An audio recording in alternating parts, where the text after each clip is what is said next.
So to start, all you need is a container just like this one, and the important first step, which you mustn't forget, is to put some drainage holes in the bottom of the tub. I've already done it, and the easiest way is just with a drill and 3 holes straight in the bottom to let that water drain out once you start growing your potatoes. So the next step is to add your compost. A general compost will be fine. So as you can see, I've added about 4 inches of compost to the bottom of this tub, which is perfect to get you started. The next step is to add your seed potatoes. So I've got 3 seed potatoes here. I'm just going to equally space them in the bottom of this tub.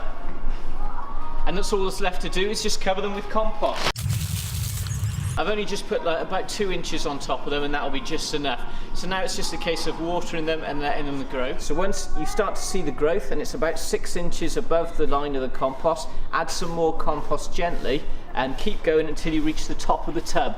Once you hit the top of the tub, let your potatoes grow to their full potential, and you'll start to see the plants flowering. And when they start to flower, it's a sign that the potatoes are nearly ready to harvest. So good luck with your potato growing, and we hope to see you in the centre.